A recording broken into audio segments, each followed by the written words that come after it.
Bienvenue dans ma vie de sorcière. Je suis Christelle, énergéticienne, holothérapeute et professeure de yoga. Mon but est de vulgariser, rendre simple et accessible le développement personnel, la magie et le mieux-être naturel. Parfois seule ou accompagnée, je m'engage à te faire voyager dans des podcasts authentiques et frais, plein d'astuces pour vivre ta vie de sorcière et de sorcier moderne. Bonjour à tous, bienvenue autour de mon micro enchanté. Je suis Christelle de ma vie de sorcière et aujourd'hui je reçois Mathilde. Salut Mathilde. Bonjour. Alors on vous a fait un premier podcast sur l'Ayurveda où Mathilde vous expliquait c'était quoi. Aujourd'hui on va surtout l'axer sur l'alimentation. Mais pour être sûr au cas où vous n'aviez pas eu la chance d'écouter cet épisode précédent, Mathilde, est-ce que tu veux bien nous rappeler brièvement qu'est-ce que l'Ayurveda ? Oui, bien sûr. Alors, l'Ayurveda, c'est une médecine qui nous vient d'Inde. C'est une vieille médecine qui est née il y a plusieurs milliers d'années. Et en fait, cette médecine se base sur le fait que les 5 éléments se retrouvent dans le macro et microcosmos. Donc, les 5 éléments, c'est le feu, l'air, l'éther, la terre et l'eau. Donc, nous-mêmes, nous sommes composés de ces 5 éléments-là. Et on n'a pas ces 5 éléments à part égale. Donc, c'est pour ça qu'on n'a pas toutes et tous la même apparence. Il y en a qui vont être plus feu, il y en a plus eau, il y en a plus terre. Et ça va donner des tempéraments, des caractéristiques physiques et mentales chez les personnes.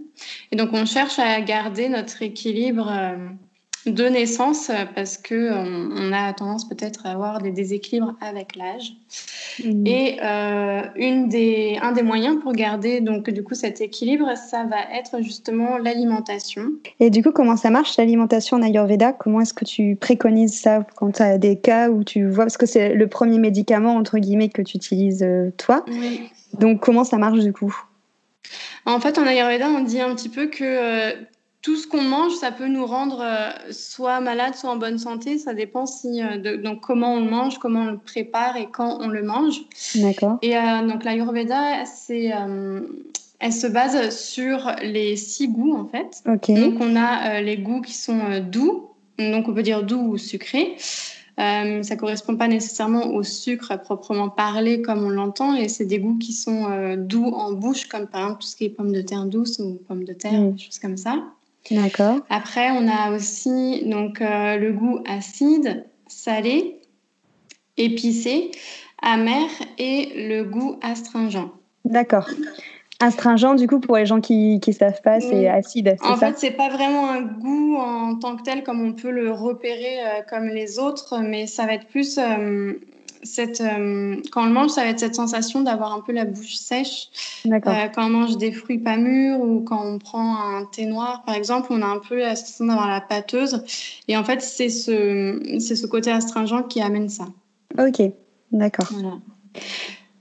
Et du coup, comment ça marche ces goûts ? Est-ce que tu as un goût par tempérament, par dosha ? Comment est-ce qu'on peut savoir en fait quel goût est mieux pour nous ? Est-ce que c'est naturellement ceux vers lesquels on est attiré ou pas forcément ? Ça se peut, oui, qu'on soit naturellement attiré par certains goûts en fonction de notre tempérament. Mais en fait, donc tous ces goûts-là, ils sont composés donc des éléments, vu que tout est composé de ces 5 éléments-là dont on a parlé. Donc, par exemple, voilà, le goût doux, ça va être un goût terre et eau. Par exemple, le goût acide, ça va être un goût feu et terre. Ça va être pareil pour les autres. Donc, en fonction de son tempérament, on peut privilégier certains goûts. Mais si on est bien équilibré, s'il n'y a pas de soucis de santé particuliers, l'Ayurveda va nous conseiller de mettre dans notre assiette ces 6 goûts-là à chaque fois. Parce que c'est le fait d'apporter ces 6 saveurs qui fait qu'on a la sensation de satiété, d'avoir bien mangé. Voilà. Donc, on va vraiment chercher l'équilibre dans notre assiette, en partie avec ces 6 goûts-là et après avec d'autres choses aussi. Ok, d'accord. Et du coup, comment tu sais quoi manger par rapport à ces 6 goûts-là ? Bah après, on apprend que donc les goûts doux, comme j'ai dit, ça va être c'est des goûts qu'on va retrouver par exemple dans le lait, les céréales, les courges, les pommes de terre, les bananes, les mangues, tout ce qui est un petit peu crémeux, on va dire. Tout ce qui est acide, ça va être comme les citrons, les agrumes, le kombucha, les cornichons. C'est un goût qu'on connaît bien. Oui. Le salé, c'est tout simplement le sel, les fruits de mer.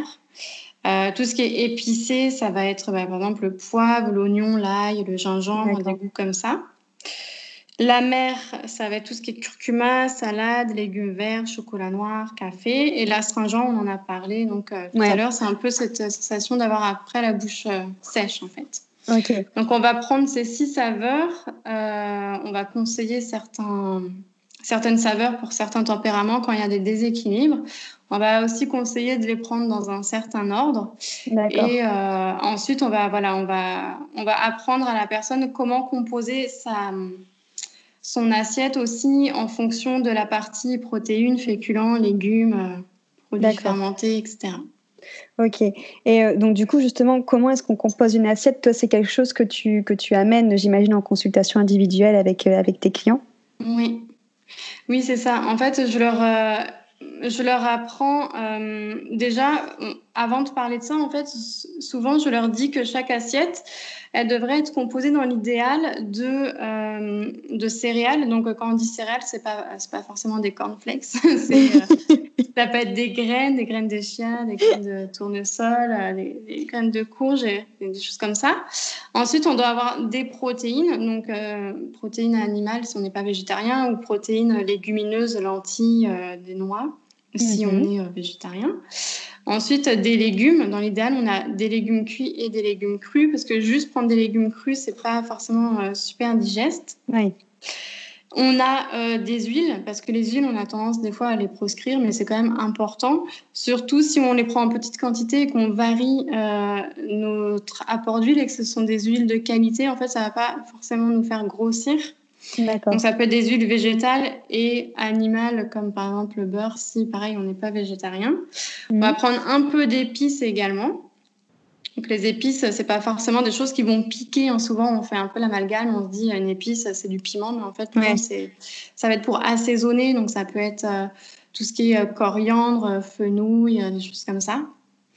Et un peu de produits fermentés. Et les fruits, on va privilégier de les manger en dehors des repas. C'est un peu, entre guillemets, la seule chose qu'on a le droit de grignoter. Ok. Oui, et qui change du coup quelque part de ce qu'on fait à l'heure habituelle, parce que souvent les personnes mangent leurs fruits juste derrière le repas. Oui, voilà. Donc ça fait changer un peu l'habitude. Et en termes de quantité, comment ça se passe en Ayurveda? Alors, donc, les personnes, voilà, je vais leur dire d'essayer donc d'amener toutes ces choses-là dans leur assiette. Et ensuite, en termes de quantité, je leur explique un peu que leur estomac, c'est la taille de leurs mains. Ah ouais, c'est petit.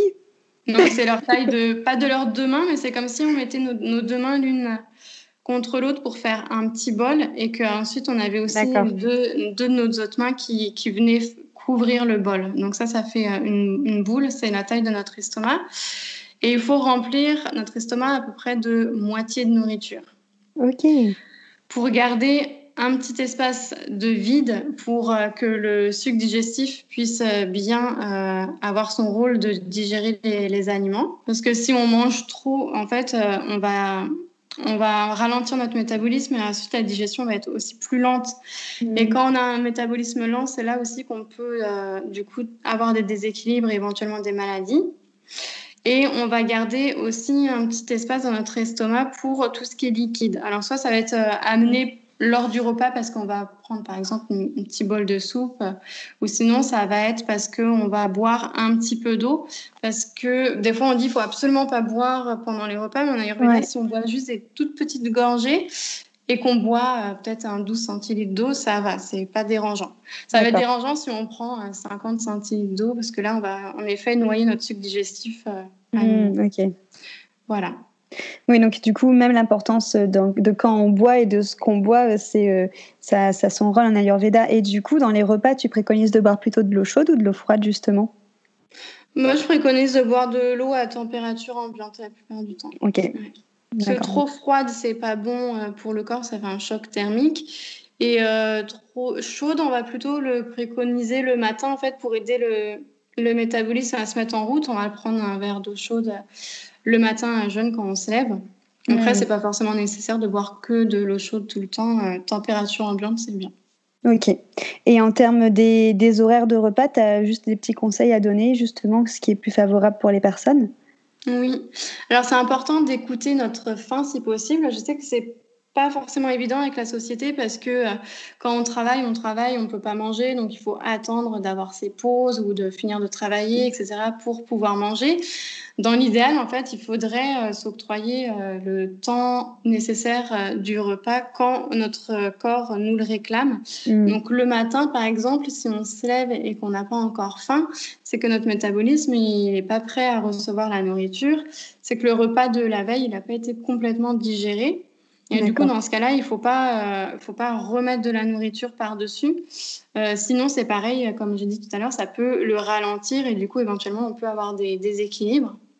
Mmh. Donc c'est pour ça que en Ayurveda, comme en Occident, le petit déjeuner, c'est le repas le plus important, mais on va pas dire qu'il faut se forcer à manger si on Ouais. n'a pas faim. On va attendre d'avoir faim et ensuite on va se prendre un bon petit déjeuner, pas trop sucré. Ok. Contrairement à, pareil en Occident, où on va beaucoup prendre soit du pain, de la confiture, du beurre ou des céréales qui sont extrêmement sucrées. Là, on va plutôt Mmh. privilégier par exemple des porridge avec des fruits, des noix, pour qu'il y ait le côté protéines et que justement on n'ait pas de fringales en fait et d'envie de grignoter vers 11h, 11h30. Mmh. Et ensuite, c'est pareil en fait pour le midi, on va attendre d'avoir une bonne faim en fait pour manger.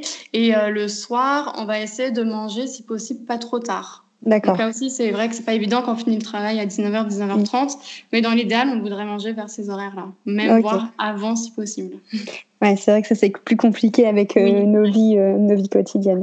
Ça marche et du coup, juste une petite dernière question en termes de cuisson. C'est vrai que tout à l'heure, tu as parlé que le cru, c'était pas forcément idéal. C'était bien, mais pas idéal parce qu'on avait des problèmes de digestion après.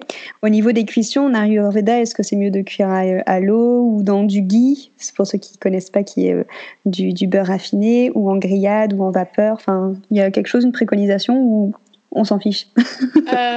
Non, on s'en fiche pas.